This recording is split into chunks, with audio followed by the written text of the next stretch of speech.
देखो भाई ऐसा है, जो recent class of compound हमें डिस्कस करनी है ना, this is ethers and ethers are those class of compounds जिनका जनरल फॉर्मूला कुछ ROR टाइप का होता है। हम रहा किधर ROR का मतलब क्या है, यहाँ पर एक अल्काइल ग्रुप होगा, ऑक्सीजन होगा, फिर अल्काइल ग्रुप होगा।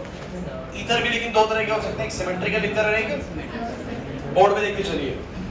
जैसे कि अगर ऐसा ईथर है तो ये सिमेट्रिकल ईथर है, ऐसा ईथर है तो सिमेट्रिकल ईथर है फिर से, और अगर ऐसा है तो ये अनसिमेट्रिकल ईथर है। तो मेरी बात को समझो बच्चों, जिनके अंदर दोनों तरफ एक जैसे अल्काइल ग्रुप लगे हो बोलो, तो उस तरह के ईथर को आप लोग क्या बोलोगे, बोलो सिमेट्रिकल ईथर। इसमें कोई सोचने वाली बात नहीं है। और ये वाला बोलो कैसा होगा, अनसिमेट्रिकल ईथर। सो कई बार हम ये शब्द इस्तेमाल करेंगे सिमेट्रिकल अनसिमेट्रिकल, तो उम्मीद करता हूँ कि सिमेट्रिकल और अनसिमेट्रिकल ईथर के नाम से आप लोग इसको आइडेंटिफाई कर पाएंगे। सबसे पहली चीज आप लोग क्या समझेंगे कि ईथर्स क्या होते हैं। ईथर्स क्या होते हैं, ईथर्स होते हैं ROR। ROR मतलब एक अल्काइल ग्रुप, ऑक्सीजन, फिर अल्काइल ग्रुप। ये ROR डैश भी लिख सकते हैं कई बार, जब आपको पता है कि ये R अलग होगा, वो वाला R डैश अलग होगा, तो एक अल्काइल ग्रुप अलग, एक अल्काइल ग्रुप अलग, तो अनसिमेट्रिकल होगा। दोनों सेम है तो बोलो क्या होगा, सिमेट्रिकल होगा। तो मेरे को लगता है कि इसमें कोई ज्यादा सोचने वाली बात नहीं। सही है, यहाँ तक कोई दिक्कत तो नहीं है। अब हमें जैसे हमने अल्कोहल पूरा पढ़ा, अल्कोहल में याद करो क्या क्या पढ़ा, उसका प्रिपरेशंस पढ़ा, उसका रिएक्शन पढ़ा। फिनोल में उसका प्रिपरेशन पढ़ा, उसका रिएक्शन पढ़ा। सिमिलरली ईथर का भी प्रिपरेशन पढ़ेंगे और रिएक्शन पढ़ेंगे। हालांकि हमने अल्कोहल फिनोल में उसके एसिडिटी एक्स्ट्रा टॉपिक भी करा बच्चों, इसमें एसिडिटी नहीं डिस्कशन करना। तो पूरा ईथर होने के बाद में थोड़ा बहुत बचता है, चैप्टर पे चैप्टर खत्म हो जाएगा, मतलब चैप्टर एक आध क्लास है। हम केमिस्ट्री में बहुत आगे चल रहे हैं, कुछ सिलेबस हमारा बिल्कुल भी लैग नहीं कर रहा है। अगर बात करें तो हमने शुरू के 3 चैप्टर्स करे थे पहले केमिकल काइनेटिक्स तक, और 2 ही हो गए, 5 चैप्टर्स हो चुके हैं। मीन्स 50% ऑफ द सिलेबस हमारा जुलाई एंडिंग तक खत्म हो गया। बचा हुआ 50% मैं आपको बता दूं बहुत बड़ा है ही नहीं, क्योंकि उसमें कुछ बहुत छोटे चैप्टर्स हैं, जैसे कि बायोमोलिक्यूल्स है, अमाइंस है, कोऑर्डिनेशन कंपाउंड, ये बहुत ज़्यादा बड़े चैप्टर नहीं, 3 तो बहुत नॉर्मल चैप्टर्स हैं, 2 है थोड़ा टाइम देने वाले। तो 50 के आप मान के चलो 60% कंटेंट वाइज 60% सिलेबस खत्म हो गया, ठीक है। तो सही चल रहा है। आइए बच्चों, अब बात करते हैं हम लोग ईथर्स की प्रिपरेशन स्टार्ट करते हैं। सबसे पहला प्रिपरेशंस, और इसका जो प्रिपरेशन है ना, पहला ही प्रिपरेशन बड़ा ही इंपॉर्टेंट है, बड़ा इंपॉर्टेंट है भाई, प्रिपरेशंस।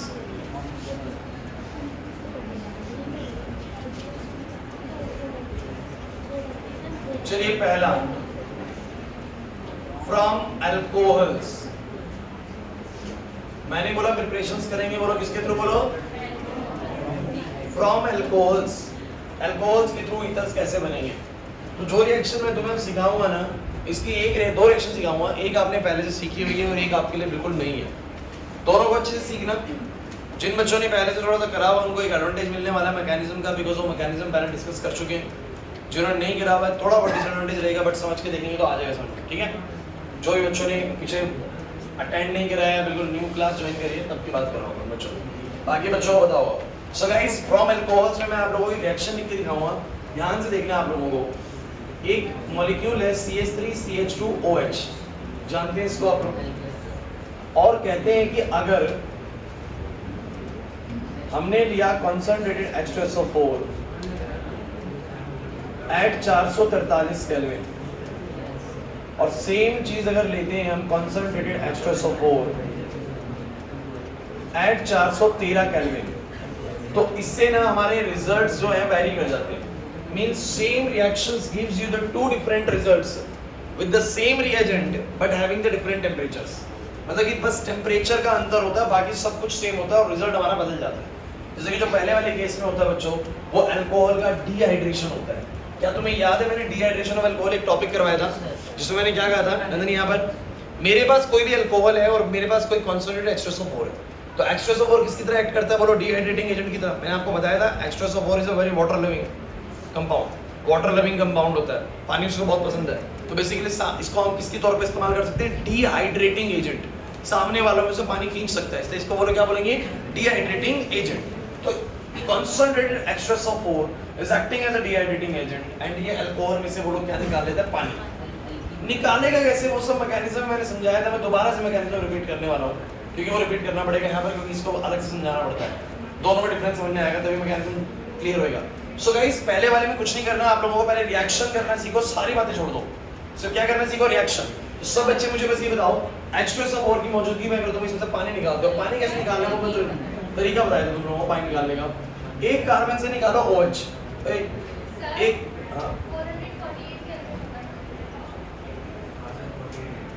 बुकलेट में 48 है, उसको 43 करो। अरे बुकलेट गलत हो सकती है, यहाँ दिमाग थोड़ा गलत होगा।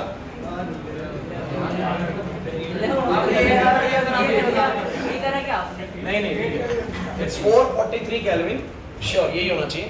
और फिर भी तुम्हें लग रहा है तो तुम लोग एनसीईआरटी बुक से चेक कर सकते हो, इट विल बी 443, ठीक है। वो बुक्स में हो सकता है प्रिंटिंग में वो मिस्टेक हुई हो, लेकिन मेरे दिमाग 443 का है। चलो सुनो, ये सुनो, बात बड़ी सिंपल सी है। मेरे पास है conc H2SO4 and it will be the alcohol, so it will acting as a dehydrating agent and remove H2O from the alcohol। भाई साहब आप लोग जानते हो रिएक्शन कैसे करेगी, बताओ रिएक्शन कैसे करेगी, क्या होता है इस रिएक्शन? H2O निकलेगा, कैसे निकलेगा बताओ? अरे निकाल तो सही, कैसे? OH और H, H2 कहाँ से निकलेगा, कैसे? बगल से H निकलेगा। भाई जिस कार्बन से आप OH निकालेंगे उसके जस्ट बगल से बोलो क्या निकाल दो, H निकाल दो। तो मुझे बताना जरा, जस्ट बगल से H निकालोगे तो बोलो क्या बनेगा, CH2। और यहाँ से OH जा चुका है तो ये भी बना CH2, लेकिन कहते हैं जब बॉन्ड कम हो जाए डबल बॉन्ड आता है। मतलब कुल मिला के रिएक्शन ये बनती है, इस कार्बन से निकलेगा OH, उसके बगल वाले से क्या निकलेगा, H2O रिमूव होकर कुछ ऐसा बन जाएगा। मेरा बस आपसे पहला काम ये है, आप लोग रिएक्शन सीख जाओ। क्या सीख जाओ बोलो, रिएक्शन। सबसे पहली चीज है कि आप लोगों को रिएक्शन सीखनी है, उसके बाद बताऊंगा मैकेनिज्म सेकेंडरी चीज होती है। पहला काम रिएक्शन सर अच्छे से आ जाए। सो मुझे बता क्या करेंगे, 443 केल्विन पे कंसंट्रेटेड H2SO4 की मौजूदगी में इस कार्बन से OH जाएगा, बगल वाले से H जाएगा और H2O निकलेगा और बनेगा CH2 double bond CH2। Clear है कि नहीं? यहाँ तक में किसी बच्चे को डाउट लगे तो मुझे डाउट से बोलो। वाटर निकालना है, कुछ नहीं करना। सेकंड में क्या होता है कि जैसे ही तापमान होता है 413 केल्विन, टेम्परेचर होता है कम, कंडीशन रहती है सेम, ऐसे में कहते हैं ईथर बनती है। ऐसे में क्या बनती है बोलो, ईथर। ईथर कैसे बनती है मैं आपको बताऊं। इसके मान लो 2 मॉलिक्यूल इमेजिन कर लो, कितने मॉलिक्यूल बोलो, 2। अरे आपको तो 2 उसमें क्यों नहीं करा है, 2 करोगे तो 2 बन जाएंगे बस, यही तो बात है ना भाई। दोनों में से H2O निकल जाएगा, दोनों में से, पहले में से भी और दूसरे में से भी, और इंडिविजुअली ऐसे बन जाएगा। मेरी बात समझो, अगर बच्चों 413 केल्विन होता है ना, तो यहाँ पर कुछ ऐसा होता है कि दोनों में से ना एक मॉलिक्यूल ये रहा और एक मॉलिक्यूल ये रहा। ध्यान देना है आप लोगों को बहुत अच्छे से, एक मॉलिक्यूल ये रहा।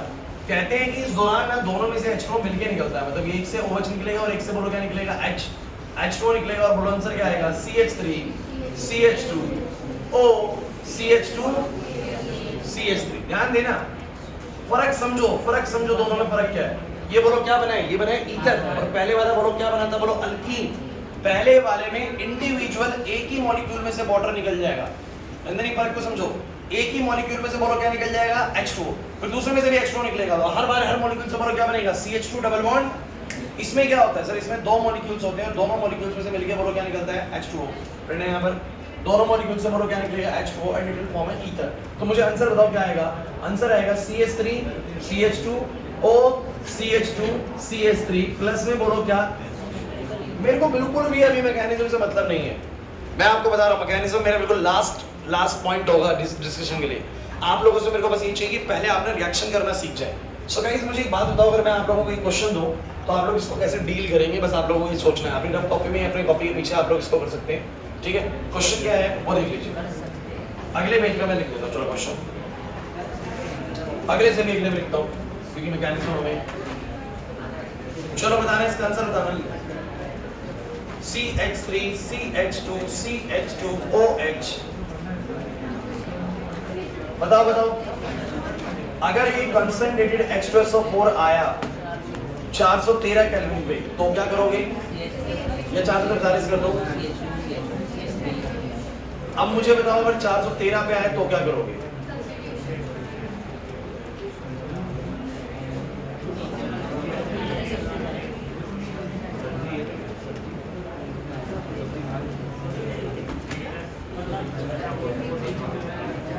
बैलेंसिंग का कभी भी प्रॉब्लम नहीं होता, आप जितना मर्जी मॉलिक्यूल कंसीडर कर सकते हो लेफ्ट साइड। एक दिया भले मैंने आप 2 मान सकते हो। मुझे सब बच्चों के आंसर चाहिए भाई, ध्यान रखना। 443 पे डिहाइड्रेशन होता है एक ही अल्कीन और अल्कीन बनती है, और 413 पे क्या होता है वो मैं आपको बता चुका हूँ। जल्दी बताओ मुझे क्या।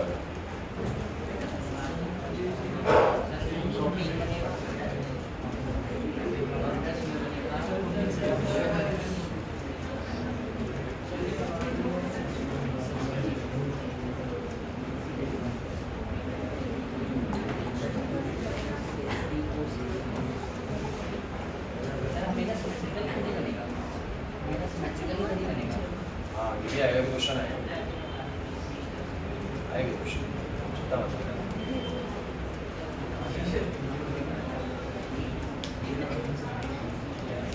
पूछो कितने बन गए? चलो ये बताओ, पहला 413 केल्विन है सब बच्चे, पहला 443 केल्विन है, तो सब बच्चों ने क्या करा बोलो? सर 443 केल्विन पे बोलो क्या होने वाली है? अल्कीन बनने वाली है सर, डिहाइड्रेशन होगा। चलो बोलो सब बच्चे क्या होगा? इस कार्बन से OH जाएगा और बगल वाले से बोलो क्या जाएगा? H। तो मुझे आंसर बताओ क्या आएगा? CH3 CH double bond CH2 plus में बोलो क्या आएगा? H2। मेक श्योर कि आप लोग समझ जाएंगे 443 केल्विन पे डिहाइड्रेशंस होंगी। डिहाइड्रेशंस मतलब वाटर निकलेगा भाई। बात समझ आ रही है? नहीं है बात समझ? आयुष क्लियर हो रहा है? डाउट लग रहा है? सिंपल देख, सिंपल कुछ नहीं करना, मैं बता रहा हूँ। इस कार्बन से निकालना है OH, देखिए कार्बन के साथ OH लगा हुआ है, और इसके बगल वाले से निकालना है H। क्यों निकल रहा है ऐसा वो थोड़ी देर में पता लगेगा, लेकिन बस होता है ऐसा। ये थोड़ा सा तुम्हारा एक टॉपिक पिछला स्किप हो गया है, अल्कोहल का, क्योंकि अल्कोहल का डिहाइड्रेशन कर रहे हैं हम, कर चुके हैं पहले। सो इससे OH निकलेगा, इससे H निकलेगा, वाटर निकल गया पूरा, और बीच में क्या आ जाएगा पूरा? Double bond. मतलब अगर मैं इस मॉलिक्यूल को पूरा ओपन करके बनाऊं तो ऐसा बनाऊंगा ना, ध्यान दो। CH2 है तो मैंने एक H नीचे कर दिया, और CH2 OH तो मैंने ऐसे कर दिया, और बस ये करा है मैंने, बस ये करा है मैंने, और कुछ नहीं करा। यहाँ से मैंने वाटर निकाला, समझ में आ रही बात? तो कुछ ऐसा कर रहा हूँ। लेकिन बच्चों वाटर कब निकालना है पूरे मॉलिक्यूल में से? एक से ही। और अल्कीन कब बनानी है? जब 443 केल्विन टेम्परेचर हो। डोंट वरी, मैं आपको इसके सबके लॉजिक बताऊंगा ऐसा क्यों होता है, ठीक है? बस ध्यान सुनते चल रहे हैं। और मैं आपको बता दूं जो मैं रिएक्शन आपका डिस्कस कर रहा हूँ, it's the most important reaction, her bar exam में आ रही है। उसके बाद सुनो, अब यही रिएक्शन आपको 413 पे मिल जाए तो आप ध्यान रखिए, अल्कीन नहीं बनेगी, बोलो क्या बनेगी? ईथर बनेगी। क्या बनेगी बोलो? तो आप कहेंगे इसके दो मॉलिक्यूल हुए, कितने मॉलिक्यूल हुए बोलो? दो। क्योंकि मैं आपको एक बात क्लियर कर दूं, अगर किसी भी रिएक्शन में आपको एक बार भी लिखा हुआ है, यार एक बात मुझे बताना चाहिए, मुझे एक बात बताना, मैं तुम्हें कहूं कि मैंने इसके अंदर पानी ले रखा है, मैंने इसके अंदर H2O ले रखा है, हाँ भाई, तो क्या इसमें एक H2O है? अरे वाटर लेने का मतलब बहुत सारा वाटर है भाई। मैंने बोला इसके अंदर मैंने प्रोपेनॉल ले रखा है, तो एक प्रोपेनॉल थोड़ी ना, बहुत सारा प्रोपेनॉल है। तो दो प्रोपेनॉल के मॉलिक्यूल्स, ध्यान रखना, दो प्रोपेनॉल के मॉलिक्यूल्स 413 केल्विन पे ईथर्स की फॉर्मेशन करते हैं। कैसे करते हैं? ये यहाँ पर कैसे करते हैं? सर एक प्रोपेनॉल तो ये ऐसे लगा दो, दूसरा प्रोपेनॉल आप ऐसे लगा दो, लगा दिया, और बोलो यहाँ से क्या निकलेगा? OH और H करके बोलो क्या निकलेगा? H2O। बोलो क्या आएगा? CH3 CH2 CH2 O CH2 CH2 CH3, और प्लस में बोलो क्या आएगा? H2O। बन जाएगा कि नहीं बन जाएगा? बताओ जरा, बताओ। नहीं है बस। So it will form a ether. भाई किस बच्चे को दुविधा लग रही है मुझे अभी बोलो भाई, किसको डाउट लग रहा है? बेटा नहीं आ रहा समझ में? देखो भाई 413 पे बनेगा ईथर और 443 पे बनेगी अल्कीन। अच्छा कुछ बच्चों के दिमाग में ये लगेगा सर इसमें आप दो ले रहे हो, उसमें आप एक ही ले रहे हो। अरे भाई अगर इसमें तुम दो भी ले लोगे ना, सो दो अल्कीन बन जाएंगे। कितने अल्कीन बन जाएंगे बोलो? दो। पहले में से भी H2O निकलेगा, दूसरे में से भी H2O निकलेगा, और बन जाएगी अल्कीन। बट नीचे वाले में दो होंगे तो दोनों मिलके वाटर निकाल। हाँ, तीसरे वाला 413 केल्विन है, आप दो ले लीजिए, ईथर बनेगा। सो ईथर कैसे बनेगा बोलो? CH3OH, फिर CH3OH, यहां से बोलो क्या निकल जाएगा? और बोलो क्या बनेगा? बोलो भाई, डाउट लग रहा है तो पहले बोलो। मेरा पहला काम था बस आप लोगों को रिएक्शन आ जाए, उसके बाद मैकेनिज्म की बात सेकेंडरी। पहले तुम सब बच्चे मुझे बताओ, सबको रिएक्शन समझ में आ गई? अनुराग नहीं आई पीछे, डायरेक्ट इजी है। 443 kelvin, it will form alkyne. आने दो मेरे को इस पॉइंट पे, अभी इस पॉइंट पे पहुंचा ही नहीं, मैं अभी आऊंगा। मुझे तुम बस ये बताओ, जो तुम बातें पूछ रहे हो 2 डिग्री 3 डिग्री, और एक और बात अभी इसने पूछी मुझसे कि सर इसमें सिमेट्रिकली बनेंगे क्या, क्योंकि सारे सिमेट्रिकल ईथर दिख रहे हैं, वो सब बातें भी आएंगी, लेकिन पहले रिएक्शन पूरी हो जाए उसके बाद करेंगे ये बात। तो तुम मुझे बस ये बताओ, तुम्हें ये रिएक्शन समझ में आ चुकी है? सब बच्चे बोलो 413 केल्विन पे क्या होगा? 413 केल्विन पे क्या होगा? ईथर। 443 पे क्या होगा? अल्कीन। चलिए अब आते हैं बहुत जरूरी सिनेरियो पे। सो गाइस ये दो रिएक्शंस आपके सामने बोर्ड पे रखी गई हैं, किसी को कोई प्रॉब्लम तो नहीं है इन दोनों रिएक्शन से? अब आप लोगों को लेके आते हैं इसके, चलिए अब हम इसकी सबसे इंपॉर्टेंट चीज डिस्कस करने वाले हैं, क्योंकि सारी बातों class. So now we have discussed about the mechanism. चलिए भाई mechanisms। अब mechanism में डिस्कस करने वाला हूँ रिएक्शन एट 443 केल्विन। भाई देखो तुम शोर करना बिल्कुल बंद कर दो, नहीं तो रिएक्शन समझ में नहीं है। इतना आसान नहीं है मैकेनिज्म। बिल्कुल पिन ड्रॉप साइलेंस रखो, आप लोग बिल्कुल चुपचाप से बोर्ड पे देखो। पंखों की आवाज़ और मेरी आवाज़ बस रूम के अंदर, आप लोग बिल्कुल ना बोलो। 443 केल्विन पे एक्चुअली में क्या होता है, ये बात मैं आपको पहले भी सिखा चुका हूँ, बट मैं एक बार फिर रिपीट करने वाला हूँ, ध्यान से सुनना। क्या तुम जानते हो कि मेरे पास जो अल्कोहल है CH3CH2OH, क्या तुम जानते हो इसमें ऑक्सीजन के पास लोन पेयर्स हैं? फोकस करके बताओ मुझे फटाफट से। क्या तुम जानते हो कि ऑक्सीजन के पास लोन पेयर्स होते हैं? 2 लोन पेयर्स होते हैं, आप लोगों को पता है। Total it has 6 electrons. हो गया चार्ज? अच्छा ये बताओ ऑक्सीजन के ऊपर चार्ज है या न्यूट्रल है? ये कोई बच्चा बताएगा ये ऑक्सीजन चार्ज है या न्यूट्रल है? न्यूट्रल है। ओके सो इसमें क्या लगता है, चार्ज है न्यूट्रल है? हेलो भाई, ऐसा है क्लास प्लीज देखिए भाई, आप लोग बातें नहीं करेंगे, मैं बता रहा हूं। देखिए ऑक्सीजन के ऊपर कोई चार्ज नहीं है, रीजन मैं बताया था न्यूट्रल क्यों है। क्या तुम जानते हो कि ऑक्सीजन के पास 8 इलेक्ट्रॉन्स होते हैं और जिसके बाद वैलेंस इलेक्ट्रॉन 6 होते हैं। कितने होते हैं बोलो? 6। अब ऑक्सीजन के बाद 6 वैलेंस इलेक्ट्रॉन होते हैं, 1 2 3 4 5 6। अरे वो 2 को बॉन्ड में इस्तेमाल कर चुका है, बाकी के उसने ऐसी लोन पेयर के तौर पे रखे हुए। समझो मेरी बात को, वही 6 इलेक्ट्रॉन्स है। अब आप कहोगे कि सर इन 6 इलेक्ट्रॉन्स की वजह से क्या उसके ऊपर कोई चार्ज नहीं आएगा? अरे यार एक बहुत सिंपल सी बात है, ध्यान से सुनना मेरी बात को। ये जो 6 इलेक्ट्रॉन है, ये जो 2 इलेक्ट्रॉन है, टोटल मिला के 8 है। क्या तुम्हें नहीं पता कि ऑक्सीजन के पास अगर 8 इलेक्ट्रॉन होते तो 8 प्रोटॉन भी होते? तो जितना प्लस होता है उतना ही बोलो क्या होता है, एटम के अंदर माइनस होता है। Atom contains equal number of proton and equal number of electrons. So these 6 electrons have their protons in the nucleus. बोलो इन इलेक्ट्रॉन्स के बदले इनके न्यूक्लियस में इनके बदले का प्रोटॉन है कि नहीं? तो ओवरऑल इन इलेक्ट्रॉन की वजह से कभी भी चार्ज, हाँ ये बस बात ये कि इसके बाद लोन पेयर के तौर पे मौजूद है, इन्होंने बॉन्डिंग में पार्टिसिपेशन नहीं किया, बस सिंपल सी बात ये है। सो ऑक्सीजन तो बच्चों न्यूट्रल है, ऑक्सीजन तो बोलो क्या है? न्यूट्रल। चलिए होगा क्या? H2SO4 एक एसिड है, सब बच्चे बताओ एसिड अपने अंदर से क्या रिलीज करेगा? H+। H+ कैसा होता है भाई? ए निखिल, हाइड्रोजन के पास कितना इलेक्ट्रॉन होता है? 1। और अगर वो 1 इलेक्ट्रॉन भी लॉस कर देना तो वो बन जाता है H+। क्या बन जाता है? क्योंकि उसके पास 1 प्रोटॉन 1 इलेक्ट्रॉन होता है, अगर उसने इलेक्ट्रॉन लॉस कर दिया तो वो now it is just H+। Nandini बात समझ में आ रही है? अब तुम मुझे लॉजिकली बताओ यार, एक है H+ और पॉजिटिव चीज अपने आप को न्यूट्रल करने के लिए, या पॉजिटिव चीज किसको ढूंढेगी? इलेक्ट्रॉन्स को ढूंढेगी। अब पॉजिटिव चीजें किस किस से कंबाइन होती है? या तो नेगेटिव चीजों से कंबाइन होंगी, या वो ऐसी चीजों से कंबाइन होगी जो नेगेटिव भले ही ना हो लेकिन इलेक्ट्रॉन रिच हो, भले ही न्यूट्रल हो लेकिन बोलो कौन हो? इलेक्ट्रॉन रिच, क्योंकि ये तो इलेक्ट्रॉन ढूंढ रही है भाई। तो पॉजिटिव चीजें या तो नेगेटिव को अटैक करती है, बिकॉज नेगेटिव के बाद इलेक्ट्रॉनिक रिच होता है भाई, इलेक्ट्रॉन रिच होते हैं। या वो किसको अटैक करती है? ऐसी न्यूट्रल स्पीशीज को जिनके पास एक्स्ट्रा इलेक्ट्रॉन्स रिमेनिंग हो। लेकिन मुझे तुम एक बात का जवाब देना जो मैं बार बार आपसे पहले पूछ चुका हूं, बोलो पॉजिटिव और नेगेटिव का कॉम्बिनेशन न्यूट्रल कहलाएगा। पॉजिटिव नेगेटिव कॉम्बिनेशन, पॉजिटिव और न्यूट्रल का कॉम्बिनेशन पॉजिटिव, नेगेटिव और न्यूट्रल का कॉम्बिनेशन नेगेटिव। तो मुझे तुम ये बताओ यहाँ पर पॉजिटिव स्पीशीज किसके ऊपर अटैक करेगी? ऑक्सीजन पे अटैक करेगी, बट पॉजिटिव और न्यूट्रल का कॉम्बिनेशन रिजल्ट कैसा आएगा? पॉजिटिव आएगा। And why it is neutral? Since it contains all those electrons जिनके बदले का प्रोटॉन उसके न्यूक्लियस में है बच्चों। इसने कहीं से भी एक्स्ट्रा कुछ ना लिया है ना दिया है, पीछे अनुराग यहाँ पर ध्यान देना है। सो H+ ने इसके ऊपर अटैक करा, सबको समझ में आ रहा है क्यों अटैक करा? बिकॉज ये सब पॉजिटिवली चार्ज चीज है। डेफिनेटली पॉजिटिवली चार्ज चीजें किसको ढूंढना चाहती है भैया? जो इलेक्ट्रॉन रिच चीजें होंगी भाई, या तो नेगेटिव स्पीशीज को ढूंढती हैं, या तो नेगेटिव स्पीशीज को ढूंढती है। अगर होता कहीं पर Cl- या OH- वगैरह उससे कंबाइन हो जाती, बट वो नहीं है। तो बोलो किससे कंबाइन हो रही है? एक ऐसी चीज से कंबाइन हो रही है जो भले ही न्यूट्रल है लेकिन इलेक्ट्रॉन रिच है। ये जाके कंबाइन नहीं हुई कार्बन से, क्योंकि कार्बन के बाद 4 इलेक्ट्रॉन होते हैं, वैलेंस 4 और 4 इस्तेमाल हो चुके हैं, उसके पास कुछ भी रिचनेस नहीं है। तो जाके H+ किससे कंबाइन होता है? बोलो ऑक्सीजन से। बट मेक श्योर कि आपको बताओ कि पॉजिटिव चीज जब न्यूट्रल चीज से कंबाइन होती है तो रिजल्ट कैसा आता है? बोलो पॉजिटिव आता है। तो मुझे बस ये बताओ मैं इसको कैसे लिखूंगा? सब बच्चे बोर्ड पे देखते चलना भाई। मैकेनिज्म ज्यादा मोस्ट इंपॉर्टेंट थिंग गाइस।